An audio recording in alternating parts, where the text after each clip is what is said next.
Саламатсыздар. Аты жөніңізді айтып бір екі ауыз. Біз осы Қалық Республиканское общественное объединение қоғамының, Шаңырақ қоғамының қалалық меңгерушісін. Менің аты жөнім Роза Мақтыбаевна Нусипова. Қазақша мен орысша қосылып кетеді сонда. Өзіміз осы қоғамда көмектесетіміз осындай адамдар, қандай адамдар келеді проблемалармен. Мысалы, Шаңырақ ауылы, Алатау районы бүкіл басын бастағанда заңдастыру болғанда өте үлкен әрекет жұмыс болды. Оның басында заңдастыра бастағанда халық бір-бірін көршісін танымайды, оның бәрін таныстырып, картасын сызып, қанша бір, мысалы мен екінші Шаңырақты қарағанда 18 микро участка бөлінді. Сонда бәрін қарап отырғанда, мына бірінші, екінші Шаңырақтың өзін заңдаспай отырған халықтың, мысалы 1000 үй болып шықты. 10 микроучастка. Сол кісілердің бәрін тізіп, Алатау әкімнің жұмысшыларымен бірге істеп, сол енді басын бастап, енді міне заңдастыра бастап, 2008 жылы қазан айынан бастап. Енді қазір уже 1000-нан асқан адамдар заңдастырылды. Тағы да міне сайда, екінші сайда халық су апатына түсіп, оны бәрін қарап, комиссия құрып, асар құрып, көмегімізді көрсетіп, міне 59 адам, бір милиционермен 60 адам қазір сол апатқа түскен үйдің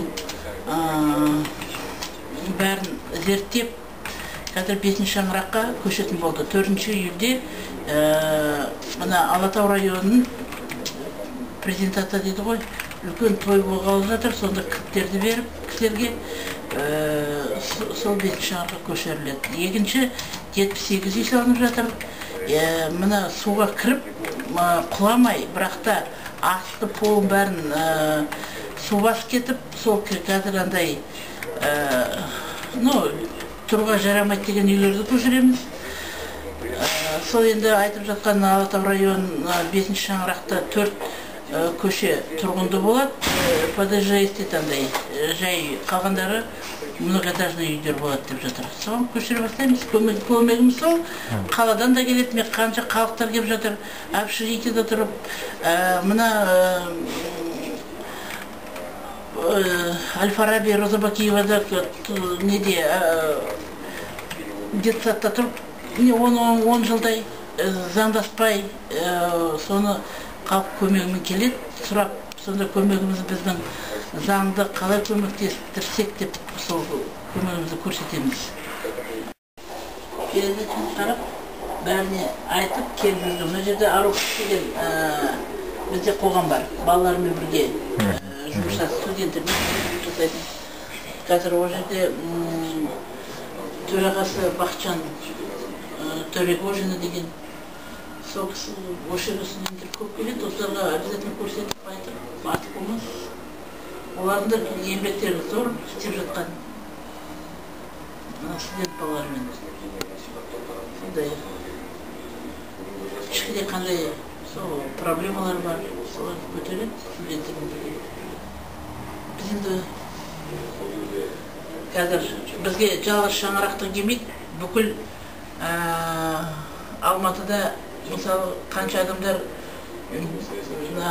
общежитиеде тұрып, детский садта тұрып, 10-15 жыл тұрып, әлі заңдаспаған адамдар бар екен. Сол кісілер келеді. Біз енді жұмысымыз мына қандай адамдардың өзінің осы тұрып жатқан адамдардың қандай проблемалары бар, соларды ашып, көрсетіп, заңды түрде ме, жоқ заңсыз, заң түрінде қалай көмектесу керек екенін соны көмектесеміз. Сондай өзіміз жұмысымызды солай атқарып жатырмыз. Роза Мақтыбайқызы, енді мына Шаңырақ Республикалық қоғамдық бірлестігі істеп жатқан игі істерін халық көбі біледі. Енді мына әсіресе мына шаңырақты су басқаннан кейінгі сол су басқан адамдардың проблемалар тез шешілуіне сіздердің көп жылғы бергі жұмыстарыңыздың нәтижесі деп қабылдап жатыр. Себебі осындай қоғамдық қолдаудың арқасында шаңырақ фест деген осы 1-2 айдың ішінде салынып, адамдарға міне қоғамдық жұмыстың нақты нәтижесі осы. Осы жөнінде де шаңырақ бірлестігінің енді жұмысы алға баса берсін. Алда қандай жоспарларыңыз бар? Осы жөнінде айтып кетсеңіз.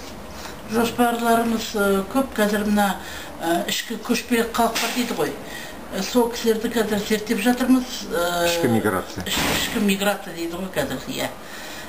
Сол кісілерді қазір осы жерге келіп жатыр. Қанша мына үкіметте жүрген адамдардың көбінің баспанасыздығы, жұмыссыздығы. Соны қазір қалай көмектессек деп сондай үкіметке көрсетіп жатырмыз. Осындай адамдар бар, осындай проблема бар деп. Қазір былай айта берсек 21 ғасырда талай аурулар шығып жатыр ғой. Птичий грипп дейді, свиной грипп дейді, неше түрлі аурулар шығып. Сол сияқты социальный проблемалар да көбейіп жатыр. Халықтар сол дольщик сияқты потребительский ипотека алмайды, қарапайым халықтар мысалы қалай баспанасын дұрыстауға біздің үкімет арқылы көмектесуге болады деп. Әмбе біздің Қазақстанның заңы бар ғой, 10 сотық әрбір азаматқа беруге болады деп.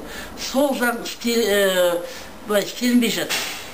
Соған келіп енді айтамыз, қалай әкімшілікке шығамыз, қалай қанша күшіміз бар, шамамыз бар, заңға тіреліп, заң ретінде соны көмектесіп жатырмыз. Жұмыстарыңызға табыс тілеймін. Рахмет сізге де.